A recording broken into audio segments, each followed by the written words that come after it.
Today's video is sponsored by our good friends at Famous Faces and Funnies, located in Melbourne, Florida. Check us out on Facebook, Instagram, and Twitter.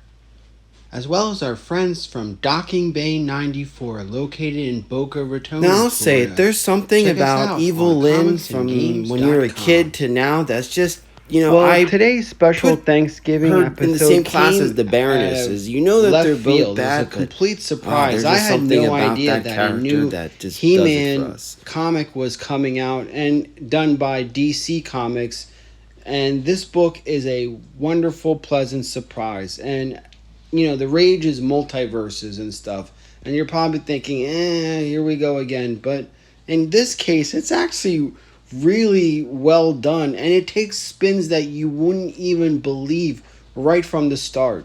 So I'm looking forward to sharing this with all of you. And right off the bat, I hope everyone had a wonderful Thanksgiving. And I'm glad you're here spending time with me as we go through this iconic classic. From the earliest of the Mattel He-Man mythos and from the Filmation cartoon, Eternia is believed to be at the center of the universe. We begin this adventure like many He-Man tales growing up, with Skeletor outside of Grayskull. First off, Skeletor's look is amazing, as he demands the usual lowering of Grayskull's drawbridge in pursuit of the Sorceress and Prince Adam. Inside, Prince Adam, along with the sorceress by his side, ponders Skeletor's request for turning himself over or have Skeletor wreak havoc onto his family and kingdom. Unknowing to Skeletor, Prince Adam is He-Man, so it's good to see that some things are still the same. As we grew up seeing over and over again, Adam knows he must answer the call, but as He-Man. Now let's pause here and ask ourselves why the sorceress always warns He-Man of the impending danger and to reconsider diving in head first. Now remember, she is the one that pushed this upon him and gave him this destiny, saying he was born to be He-Man. What did she expect? When you give a guy huge muscles, a power sword, and a shield, and a big old axe, that he resolved the matter with tea and crimpets? I don't know. It's around here that something becomes odd. Like, He-Man descends down. Skeletor hears a voice calling his name on the side. And as He-Man comes upon Skeletor, he is already dead.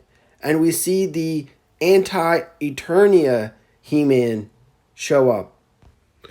The doppelganger to the He-Man we all know and love. Anti-Eternia He-Man hails from a different universe, summoning the power of Hellskull.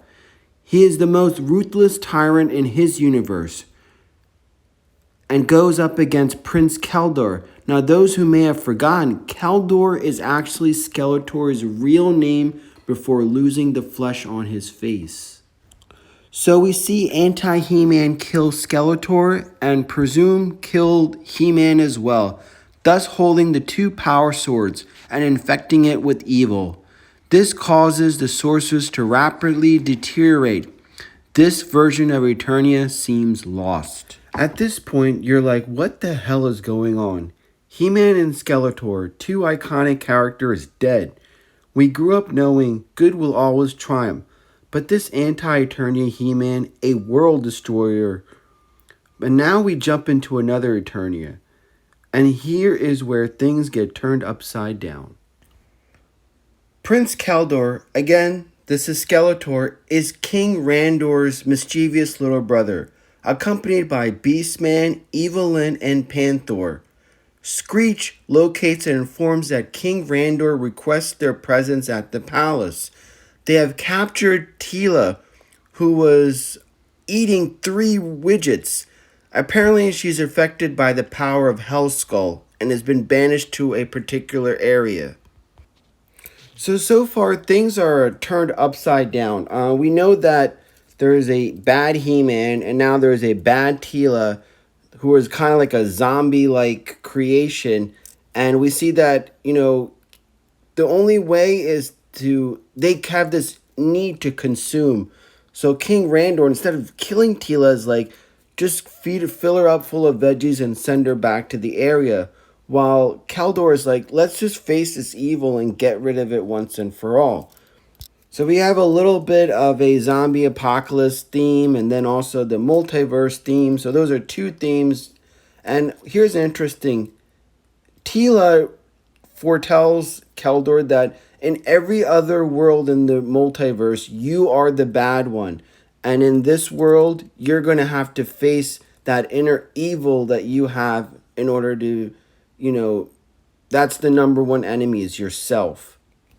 Again, it's just so bizarre. You see Trapjaw and Triclops as the palace guardsmen and not like man at arms.